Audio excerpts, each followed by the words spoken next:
నమస్తే. ఈ రోజు మన స్టూడియోలో ప్రముఖ ఆధ్యాత్మికవేత్త వేదిక్ ఆస్ట్రాలజర్ బోనుగుంట్ల సురేష్ బాబు గారు ఉన్నారు. గురువు గారితో మాట్లాడతాం. నమస్కారం గురుగారు. మణికంఠ గారు నమస్కారం అండి. గురుగారు, నవంబర్ మాసం విశేషంగా మీనరాశి వారి పరిస్థితి ఏ విధంగా ఉండబోతుంది? ఏ లక్షణంలో ఉన్నారు? దీని తాలూకు ఇంపాక్ట్ ఎంతవరకు ఉంటుంది? ఈ మాసం ప్రత్యేకంగా ఎలాంటి జాగ్రత్తలు తీసుకోవాలి? సో మనం నవంబర్ మాసం అనగానే ఫస్ట్ 20 days మనకి కార్తీక మాసంతో ఉందండి. ఇది ఈ రాశి వాళ్ళకి చాలా చాలా ఇంపార్టెంట్ అనమాట. ఎందుకంటే ఫస్ట్ 20 days ఇది శివుడికి విష్ణుడికి ఎంతో ప్రీతికరమైన మాసం. మన తెలుగు రాష్ట్రాలు ఎక్కువ రుద్రాభిషేకాలు, శివుడికి అభిషేకాలు చేయటం మనకి పరంపర ఉంది. అంతేకాకుండా సోమవారాలు కూడా చాలా విశేషంగా చేస్తూ ఉంటాం. ఈ టైంలో మనకి శాస్త్రాలు ఏం చెప్పారంటే అండి, వైష్ణవుడికి కనుక సాష్టాంగ నమస్కారం కనుక విష్ణుమూర్తికి ఎవరైతే చేస్తారో, తులసి చెట్టును పూజ చేస్తారో, ఉసిరి చెట్టును పూజ చేస్తారో వాళ్ళకి ఉన్న అష్ట కష్టాలు తొలగిపోతాయి అని చెప్తూ ఉంటారు. మనకి భాగవతంలో కూడా అదే చెప్తుంది అనమాట. ఎక్కడ మనకి ఆధారం లేనప్పుడు మనకి సరెండర్ టు ద విష్ణు భగవాన్ అని చెప్తూ ఉంటారు అనమాట. విష్ణుకి ఎప్పుడైతే మనం శరణాగతి చేస్తామంటే అన్ని అరిష్టాలకు శాంతిస్తాయంట. అందుకని ఈ మంచి మాసంలో అందరూ మీనరాశికి చాలా చాలా ఇంపార్టెంట్. ఎందుకంటే వీళ్ళు పడని బాధలనే లిస్ట్, పడని ఏదైనా లిస్ట్ లో ఏదైనా ఉందంటే అది లేదు. లిస్ట్ ఆఫ్ వీళ్ళు పడిన బాధలను లిస్ట్ తీసుకొని చెక్ మార్కులు చేసుకుంటే అన్ని వీళ్ళు పడి ఉంటారనమాట. అందుకని ఇలాంటి వాళ్ళకి వాటన్నిటికీ ఉపశమనం రావడానికి మీనరాశి వాళ్ళకి ఇది చాలా చాలా ముఖ్యం. ఆ తర్వాత కూడా చాలా పెళ్లిళ్ళు అవన్నీ ఉన్నాయి. మంచి రోజులని మనం చెప్పుకోవచ్చు. ఈ టైంలో మీనరాశి వాళ్ళకి పర్టికులర్ గా ఒక విషయం చెప్పాలి. ఈ మాసంలో నాకు ఒక క్లయింట్ యుఎస్ నుంచి వచ్చారు. ఈ మీనరాశితో పాటు వాళ్ళది మిస్సెస్ సింహరాశి. మీనరాశి సింహరాశి ఇద్దరు చాలా ప్రాబ్లం అవుతుంది. వాళ్ళు నా వీడియో చూశారు, వాళ్ళు ఎక్స్పీరియన్స్ అయ్యారు, వాళ్ళు ఆల్రెడీ అది ఫేస్ చేస్తూ ఉన్నారు. వాళ్ళకి ఒక 40 బిజినెస్ యూనిట్లు ఉన్నాయండి. వచ్చేసి మీ గురువు గారు మీ వీడియో అంతా చూసాము, మీరు ఏదైతే చెప్పారో మేము ఎక్స్పీరియన్స్ అవుతూ ఉన్నాము, మరి మేము బిజినెస్ అన్ని చేస్తున్నాము, మా ఇద్దరి మధ్య గొడవలతో బిజినెస్ ప్రాబ్లమే చాలా అయిపోతూ ఉంది, ఎంత దూరం కష్టపడి సంపాదించుకున్నాం, రెమెడీ ఏమైనా చెప్పండి అని చెప్తే వాళ్ళు ఇంకొక మాట కూడా ఏమంటే మీకు కావాలంటే ఫండింగ్ ఇస్తాం, రీసెర్చ్ అయినా చేయండి, కానీ ఇది మాత్రం మాకు ఉండకూడదు అని చెప్పారు. నేను ఒక 4 వేద బ్రాహ్మణులు, పురోహితులు, మాకు తెలిసిన వాళ్ళు మొత్తం కూర్చొని వాళ్ళ జాతకాలు మొత్తం తీసుకొని పక్కన పెట్టేసి 5 రోజులు పూజ చేశామండి. ఇందులో విశిష్టంగా మనకి జ్యోతిష శాస్త్రంలో ఏం చెప్పారు, అలానే వేదాల్లో ఉన్న మంత్రాలు, పురాణాల్లో కొన్ని మంత్రాలు ఉంటాయి, తాంత్రిక శాస్త్రంలో కొన్ని ఉంటాయి, దశమహావిధుల్లో కొన్ని ఉంటాయి, మొత్తం కంబైన్ చేసామన్నమాట. కంబైన్ చేసి ఒక ప్యాటర్న్ లాగా చేసి అట్లా పాశుపత అభిషేకాలు, ఇటు మామూలు అభిషేకాలు, ఇటు గ్రహ జపాలు ఇవన్నీ చేసుకొని మళ్ళీ వాళ్ళ ఇష్టకార్యసిద్ధి కలిపేసి అన్ని కలిపి ఒక ప్యాటర్న్ లాగా తయారు చేసి వాళ్ళు దానికి ఫండింగ్ ఇచ్చారు. చక్కగా అన్ని పూజలు 5 days చేసామండి.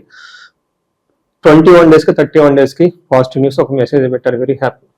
నెక్స్ట్ వాళ్ళు చేసిన ఒక గొప్ప ఏమంటేనండి, ఇక్కడ నుంచి వెళ్ళి జాబులకు ఇబ్బంది పడుతుంటే అలా బిజినెస్లు పెట్టి సంపాదించడం అనేది అంత కష్టం అండి. వాళ్ళకి ఇక్కడ నేను చెప్పేది ఏంటంటే జ్యోతిష శాస్త్రాన్ని వాళ్ళకి ఇంపార్టెన్స్ తెలుసు అండి.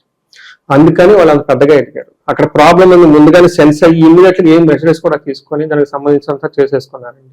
సో ఇంత గొప్ప ఈ శాస్త్రాన్ని ప్రతి ఒక్కరు మీనరాశి వాళ్ళకి చెప్పేది ఏంటంటే ఎన్నో రెమెడీస్ ఉన్నాయండి. ఇంత బాధలో మీరు పడనవసరం లేదు. మనకు డబ్బులు లేకపోతే అది వేరే విషయం అనుకోండి. అట్లీస్ట్ మనం ఒక మిడ్ లెవెల్ ఎగ్జిక్యూటివ్స్ ఉన్నాము, ఒక ఎంఎన్సీ కంపెనీలో జాబ్ చేసుకుంటున్నాము, వైఫ్ అండ్ హస్బెండ్ జాబ్ చేసుకుంటూ ఉన్నారు, లేదంటే బిజినెస్ దేవుడి దేవాలు అంతా బాగుంది, ఈ టైంలో పడన అవసరం లేదండి. చిన్న చిన్న రెమెడీస్ చేసుకుంటే చాలా మంచిది. అందులో మీనరాశికి ఒక ఫిష్ డౌన్, ఒక ఫిష్ అప్ ఎందుకు పెట్టారంటే, ఇందాక ఆ క్లయింట్ ఎగ్జాంపుల్ వాళ్ళు డౌన్ లో ఉంది, ఇలా ఉండకూడదని మళ్ళీ వెంటనే అప్పు చూశారు, 2 ఫండింగ్ చేశారు. ఆ రీసెర్చ్ ఎంతమంది మీ తర్వాత వచ్చిన వాళ్ళందరికీ వాడుతూ ఉన్నామండి. వాళ్ళు పాజిటివ్ ఫీడ్బ్యాక్ ఇస్తున్నారు చూడండి. అందుకని వాళ్ళు అంత గొప్ప వ్యక్తులు ఎందుకు అయిపోయి అందుకేనండి. చూడండి, బ్రాహ్మణులను పోషించారు, వేద బ్రాహ్మణులకి ఇచ్చారు, నాలాంటి వాళ్ళకి విలువ ఇచ్చారు. తర్వాత ఈ నాలెడ్జ్ పూల్ చేయటం వల్ల అది వేరే వాళ్ళకి ఉపయోగపడుతుంటే ఆ పుణ్యం అంతా వాళ్ళకే వచ్చేది కదండి. అంతే కదండి, వాళ్ళు కూడా హ్యాపీ ఫీల్ అవుతారు కదా.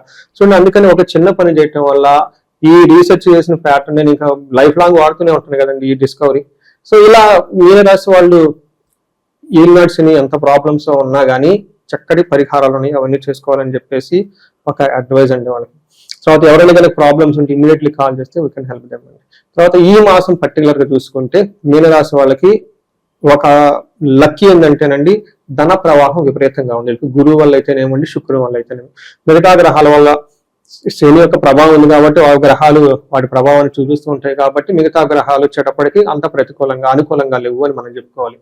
మనం ఇందులో మీనరాశి వాళ్ళకి నక్షత్రం ప్రకారంగా చూసుకుంటే పూర్వభద్ర, ఉత్తరాభద్ర, రేవతి నక్షత్రాలు ఇందులో ఉంటాయి. గ్రహాలు వచ్చేటప్పటికి గురు గ్రహము, తర్వాత బుధ, శుక్ర, కుజ, బుధ, సూర్య గ్రహాలన్నీ 5 గ్రహాల యొక్క ఇంపాక్ట్ ఇలా మీద ఉంది. మనకి ఏం చెప్తారంటే మహర్షులు లఘు గోచరం సూక్ష్మ గోచరం ఒక కాన్సెప్ట్ ప్రకారం కనుక చూసుకుంటే ఇందులో 5 ముక్కల్లో చెప్తారు, 5 words లో చెప్తారు. ఎలా ఉంటుందంటే ఫస్ట్ పుత్రుడి వల్ల ధన సంపాదన వల్ల బాగుంటుంది. రెండోది ద్వేషం, దేహ రుజం విఘ్నం అని చెప్తుంటారు. ఏదైనా పని చేస్తే ఆటంకాలు వస్తుంటుంది, శారీరకంగా అలసట ఉంటుంది. తర్వాత ఇలా చుట్టూ వాతావరణం అంతా ద్వేషపూరితంగా ఉంటుంది అని మనకు సంస్కృతంలో మన మహర్షులు చెప్పారండి. మనం డీటెయిల్ గా చూసుకుంటే సూర్యుడికి ఇళ్ళ రాశి నుంచి 9వ ఇంట్లో ఉండటంతో ఇది మిక్స్డ్ రిజల్ట్ అని చెప్తారు. ఒక రకంగా ఓవరాల్ గా బాగుంటుంది, చిన్న చిన్న ప్రాబ్లమ్స్ ఉన్నా మేనేజ్ చేసుకొని ముందుకెళ్తారు. బట్ ప్రాబ్లమ్స్ ఏ సైడ్ లో వస్తాయంటండి, మనకేం చెప్తారంటే సంస్కృతంలో నిందాపరాధ కలహం నిర్దోషచ్చ ధనక్షయం పుణ్య లాభార్థ నాశచ్చ విచారో నవమే రవి అని చెప్తారు. అంటే 9వ గంట రవి ఉంటే విచారం కలుగుతుందంట. నింద అపరాధ, వీళ్ళకి ఏ లోపం లేకపోయినా కానీ పాపం వీళ్ళని నిందిస్తూ కూర్చుంటారు. అంతేకాకుండా కలహం, వీళ్ళది ఎలాంటి దోషం ఉండదు కానీ అన్ని మిస్టేక్ వీళ్ళే చేస్తారని చెప్తూ ఉంటారంట. ఈ టైంలో ధనాన్ని కోల్పోతూ ఉంటారు. మంచి ఉద్దేశంతో ఏ పని చేసినా కానీ అప్రిషియేషన్ ఉండదు. తర్వాత విచారం విపరీతంగా ఉంటుంది అని మనకి చెప్తూ ఉంటారు. అయితే కుజుడు కూడా వీళ్ళకి 9వ ఇంట్లో ఉండటంతో ఇంకా ప్రాబ్లమ్స్ క్రియేట్ అయిపోతూ ఉంటుంది. దీంట్లో పర్టికులర్ ఫాదర్ రిలేటెడ్ ప్రాబ్లం ఉంటుంది. ఆయన ఏదైనా మంచి మంచి పనులు చేయాలంటే వాటికి తీర్థయాత్రలు చేయాలన్నా కానీ కుదరదు, పూజలు చేయాలన్నా కానీ చేయలేరంట. చూడండి కర్మ అంటే అంత స్ట్రాంగ్ గా ఉంటుంది వాళ్ళకి. నేను మంచి చేయాలనుకుంటున్నాను కానీ చేయలేను. నేను ఉదయాన్నే లెగిసి మెడిటేషన్ చేద్దాం అనుకుంటాను కానీ చేయలేను, తిరుపతి వెళ్దాం అనుకుంటాను వెళ్ళలేను, కార్తీక మాసం అని తెలుసు చేయలేను. ఈ టైపు పరిస్థితులకు ఎక్కువగా ఉంటుంది. అంతేకాకుండా మనకి కుజుడు 9వ ఇంట్లో అంటే అశనాచ ధనశూన్యం శోషణం దేహపీడనం అని చెప్తారు. అంతేకాని స్థాన నాశనం విరోధచ్చ నవమస్తే ధారాసుతే భవేత్ అంటారు. ఈ టైంలో వీళ్ళకి స్థాన నాశనం, ఈ కుజుడు ఉన్న పొజిషన్ పోయే అవకాశం ఎక్కువగా ఉంటుంది, జాబులు పోయే అవకాశం ఎక్కువగా ఉంటుంది. కొంతమంది ప్రాజెక్టులు కంప్లీట్ అయిపోయేసి బయటకు వచ్చే అవకాశం ఎక్కువగా ఉంటుంది. కంపెనీలో ఉన్నామో తెలవదు, పోయామో తెలవదు. ఈ టైపు ప్రాబ్లమ్స్ ఎక్కువగా ఉంటుంది. విచారకరంగా ఉంటారు. ఈ టైంలో వీళ్ళు సరిగ్గా దేహ శోషణం, శరీరాన్ని సరిగ్గా కేర్ తీసుకోరు, శరీరం అంతా ఎండిపోతుంది, సరిగ్గా భోజనం చేయలేరు, భోజనం చేయాలన్న ఆలోచన కూడా ఉండదు, భోజనం చేయడానికి కూడా కూర్చొని స్థిమితంగా భోజనం చేయనట్టుగా ఉంటుంది. ఈ టైంలో విపరీతంగా ఖర్చు ఉంటుంది, శత్రు బాధ పెరిగిపోతూ ఉంటుంది. ఈ టైంలో మీనరాశి వాళ్ళకి నేను బిగినింగ్ నుంచి చెప్తుంటాను, ₹1 మీరు జేబులో నుంచి తీసి ఖర్చు పెట్టే ముందు 1000 సార్లు ఆలోచించండి. ₹1 పోయింది, ఒకటి పోయింది, దాన్ని అసలు ఇంకా తిరిగి రాదు. వీటన్నిటికంటే ముందు ముఖ్యంగా డబ్బులు పోతుంది. ఆ డబ్బులు ఎవరికైతే ఇచ్చారో మీ గురించి 100 రకాల నెగిటివ్ బయట ప్రచారం చేసేస్తారు. ఇది మీనరాశి వాళ్ళకి ఆల్రెడీ లాస్ట్ 1 year నుంచి జరుగుతుంది. ఇంకా వచ్చే 5-6 months ఖచ్చితంగా జరుగుతుంది కాబట్టి కొంచెం జాగ్రత్తగా ఉండాలి. అయితే మీనరాశి వాళ్ళకి శుక్రుడు చాలా మంచి ఉపశమనాన్ని తీసుకొస్తున్నాడు, చాలా స్ట్రెంగ్త్ ఇస్తున్నాడు. గురు శుక్రుడు ఈ రాశి వాళ్ళకి చాలా బాగా ఉపయోగం చేస్తున్నారు. ఇందులో శుక్రుడు కనుక చూసుకుంటే దుఃఖనాశం మహాసౌఖ్యం బంధుమిత్ర సమాగమ రాజదర్శనం అర్ధ ప్రాప్తి నవమస్తే గురుగనందని అని చెప్తారు. ఈ టైంలో వీళ్ళకి ఎంత దుఃఖం ఉన్నా కానీ ఆ దుఃఖం అంతా పోయి ఏదో ఒక విధంగా మళ్ళీ నార్మల్ అయ్యే అవకాశం ఎక్కువగా ఉంటుంది. సౌఖ్యంగా ఉంటారు, కంఫర్టబుల్ గా ఉంటారు, బంధువులతోటి మిత్రులతోటి చక్కగా కలిసి సమావేశాలన్నీ చేసుకుంటూ ఉంటారు. ఈ టైంలో హైయర్ అఫీషియల్ కలుస్తారు. పొలిటీషియన్లు అయితే హైయర్ పోస్టుల గురించి ట్రై చేస్తూ ఉంటారు. ఇంతేకాకుండా ఎవరైనా ప్రమోషన్స్ రావాలంటే ప్రమోషన్ గురించి ట్రై చేస్తూ ఉంటారు. ఈ టైంలో ధనం వచ్చే అవకాశం కూడా విపరీతంగా ఉంది అని చెప్పుకోవాలి. ఓవరాల్ గా టైం కనుక చూసుకుంటే మంచి ఫుడ్ తింటూ చక్కగా హ్యాపీగా ఉంటారు. శుక్రుడు ఇళ్ళని చాలా విధాలు కాపాడుతూ ఉన్నారని మనం చెప్పుకోవాలి. బాగా ఇబ్బంది పడుతున్న గ్రహం కుజుడు. ఇక నక్షత్రాల పరిస్థితికి వస్తే ఈ రాశిలో ఏ నక్షత్రాలు ఉంటాయి, ఈ నెల వాళ్ళకి ఎలా ఉండబోతుంది? సో నక్షత్రం ప్రకారం పూర్వభాద్ర ఉత్తరాభాద్ర రేవతి నక్షత్రాలు చూసుకుంటే కొంచెం వీళ్ళకి టఫ్ గానే ఉంది, ఛాలెంజింగ్ గా ఉందని మనం చెప్పుకోవాలి. ఒకటి పూర్వభాద్ర నక్షత్రం వాళ్ళకి వస్త్ర లాభము, పార్టీలకి లేదంటే మనకి జ్యువెలరీ బట్టలు ఇవన్నీ కొనుక్కునే అవకాశం ఎక్కువ. కానీ పరవాసము ఉన్న ప్లేస్ లో నుంచి దూర ప్రదేశాలు వెళ్ళి అక్కడ నివాసం ఉండే అవకాశం ఎక్కువగా ఉంటుంది. ట్రాన్స్ఫర్ అవటం కానివ్వండి, ఫారిన్ వెళ్ళటం కానివ్వండి, ఫారిన్ రిలేటెడ్ వ్యవహారాలు చేయడంలో వీళ్ళకి అవకాశం ఎక్కువగా ఉంటుంది. వీళ్ళు కొన్ని కారణాల వల్ల ఆరోగ్యం బాగుండదు, ధనానికి ఇబ్బంది పెడుతూ ఉంటారు, తర్వాత అతిగా భయపడుతూ ఉంటారు, విపరీతమైన భయం పడుతూ ఉంటారు. అసలు ఎలా ఉంటుంది ఏంటి ఫ్యూచర్ ఈ టైంలో. అందుకని దీన్ని కొంచెం జాగ్రత్తగా ఉండటం ఎంతైనా అవసరం. ఉత్తరాభాద్ర వాళ్ళకి అగైన్ దరిద్రము, అతి భయము, పరవాసము, రోగము, వస్త్రలాభము చూపిస్తుంది. అంటే ఎక్కువగా నెగిటివ్ గానే ఉన్నాయి, జాగ్రత్తగా ఉండాలి. రేవతి నక్షత్రం వాళ్ళకి రాజ్య లాభము, ప్రమోషన్స్ వచ్చే అవకాశం ఎక్కువగా ఉంది. ఫారిన్ రిలేటెడ్ ట్రాన్సాక్షన్స్ కానీ ఏదైనా చేస్తే కలిసి వచ్చే అవకాశం ఉంది. కానీ రోగము, దరిద్రము, అతి భయము చూపిస్తుంది. ఇక్కడ దరిద్రం అంటే మనం మాట్లాడేది కాదండి, ఫైనాన్షియల్ గా క్రైసిస్ ఉంటుందని చెప్పుకోవాలి. హెల్త్ కాంప్లికేషన్స్ ఉండే అవకాశం ఎక్కువగా ఉంది. సో ఈ రాశి వాళ్ళకి కొంచెం ఛాలెంజింగ్ గా ఉంది. ఉత్తరాభాద్ర రేవతి నక్షత్రం వాళ్ళకి గాయాలు అయ్యే అవకాశం ఎక్కువగా ఉంది.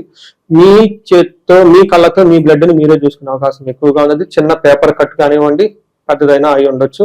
కొంచెం ఇంకా ఇండివిజువల్ గా వీళ్ళకి దశలు అవన్నీ సరిగా లేకపోతే ఇంకా కలామిటీ జరిగే అవకాశం ఎక్కువగా ఉంది. వీళ్ళు అత్యంత ఇంపార్టెంట్ గా హై ప్రయారిటీ తోటి ఒకసారి కన్సల్టేషన్ తీసుకొని సేఫ్ గార్డ్ కోసం ఏమేమి చేయాలో చేస్తే చక్కగా వీళ్ళు హ్యాపీగా ఉండొచ్చు. ఉన్న తీవ్రతలన్నీ తగ్గించుకొని ముందుకెళ్ళిపోవచ్చు. ఇంత పెద్ద బాధలు పడిన అవసరం లేదని చెప్పుకోవచ్చు. పరిహారాల విషయానికి వస్తే అత్యవసర పరిహారం అంటే ఏం చెప్తారు? ఎటువంటి దైవారాధన బాగా అవసరం అంటారు? ఫస్ట్ ముఖ్యంగా వీళ్ళకి శని పాశుపత అభిషేకం చేయించుకోవాలి. శనికి సంపూర్ణ శాంతి పూజలు చేయించుకోవాలి. శనికి అధిష్టాన దేవత దక్షిణ కాళి అమ్మవారు కాబట్టి మంత్రం చాలి. ఇది చూడండి, ఇదంతా నాకు మీనరాశి వాళ్ళు రీసెర్చ్ చేసిన జ్ఞానం. I really appreciate. ఒక ఫిష్ డౌన్ ఒక ఫిష్ అప్ ఎందుకు ఉంటుందంటే అది ఆ ఇంట్రాక్షన్ నాకు రియల్ లైఫ్ లో ఒక ఎగ్జాంపుల్ దొరికింది అనమాట. వాళ్ళు ఎలా చేశారు చూడండి. అందుకని వాళ్ళకి అవి ప్యాటర్న్ లో చేసాం కాబట్టి వచ్చిన వాళ్ళకంతా ఈ ప్యాటర్న్ లో చేస్తే చాలా వరకు తీవ్రతలు తగ్గిపోతూ ఉంటుంది. ఇవి కాకుండా జనరల్ గా ప్రతి ఒక్కళ్ళు ప్రతి సమస్యకి ఒక పాశుపత అభిషేకం ఉందండి. మన తెలుగు వాళ్ళకి పాశుపత అభిషేకం చాలా పవర్ఫుల్ గా చేస్తాయి. ఈ టైంలో రుద్రాభిషేకము, రుద్ర పూజలు చేయించుకుంటే ఎంత ప్రాబ్లం ఉన్నా పోతుందండి. శివుడికి సంబంధించిన ఆలయాల్లో చేయండి. ఇంటికి సంబంధించిన ఒక 2-3 వేద పండితులను బ్రాహ్మణోత్తములను పిలిపించుకొని వాళ్ళ చేత అభిషేకాలు చేయించుకొని, మంత్ర ఘోష చేయించుకొని, వేద ఆశీర్వాదం చేయించుకుంటే ఎలాంటి ప్రాబ్లమ్స్ ఉన్నాయి కానీ తగ్గిపోతుందండి. భార్యాభర్తల మధ్య లేదంటే పార్ట్నర్స్ మధ్య సయోధ్యత పెరుగుతుందండి. ఇది చాలా ఇంపార్టెంట్ గా ఈ టైంలో చేయాల్సింది. జనరల్ గా మనం వనభోజనాలకు ఎక్కువ వెళ్తూ ఉంటాం. ఎన్ని ప్రాబ్లమ్స్ ఉన్నా వీటికి అటెండ్ అవ్వటం ఖచ్చితంగా చేయండి. ఈ టైంలో చేస్తే చాలా బాగా కలిసి వస్తుంది. ఇంకా ఏదైనా కనుక ఈ టైంలో బిజినెస్ లో క్రైసిస్ ఉన్న మేము స్వర్ణలక్ష్మి విశేష హోమం చేస్తూ ఉంటాము. చాలా మంచి రిజల్ట్ వచ్చేసింది. భార్యాభర్తల మధ్య గొడవ ఉంటే మనకి ఇది విశ్వావసు గంధర్వరాజ హోమము, అన్యోన్య దాంపత్య పాశుపత అభిషేకము, ఇలా ఎన్ని సమస్యలు ఉన్నా కానివ్వండి, ఎన్ని క్రైసిస్ ఉన్న రిలేషన్షిప్ ఇష్యూ చాలా మందికి ఉంటుంటాయి. రిపీటెడ్ ప్యాటర్న్స్ గా అయ్యే ఈ టైంలో ఎక్కువ ఉంటాయి. ఈ టైంలో ఎవరికైనా కాలసర్ప దోషం ఉంది, ఇది ఉంటే ఇంకా క్రైసిస్ లోకి వెళ్ళిపోతారు. జన్మజాతకంలో కాలసర్ప దోషం ఉంది, ఏలినాటి ఉంది, అది ఏమవుతుంది శాండ్విచ్ అయిపోతారు పాపం. ఇలాంటి వాటికి ఏమైనా కాలసర్ప దోషాలు ఉన్నా కానీ, త్రిపిండి దోషాలు ఉన్నా కానీ నవనాగు మండలం వేసి పూజలు చేస్తే ఆ దోషాలన్నీ పోతాయండి. సో ఇలాంటి వాటికి సంబంధించి ఎలాంటి క్లారిటీ ఉన్నా ముందు జ్యోతిషం చెక్ చేయించుకుంటే మనకు అర్థమవుతుంది ఎంత ఇంటెన్సిటీ ఉంది ఏంటి అని చెప్పేసి. సో ఈ రాశి వాళ్ళకి ఎంత శని ఉన్నా కానీ ఈ టైంలో అష్టైశ్వర్యాలు వాళ్ళకి కలగాలి, భోగభాగ్యాలు కలగాలని చెప్పేసి మనం కోరుకున్నామండి. సో ఓవరాల్ గా మీనరాశి వాళ్ళందరికీ కూడా ముందు రాబోయే కాలం అంతా మంచి జరగాలి మనస్ఫూర్తి కోరుకున్నాం. ధన్యవాదాలు. నమస్తే.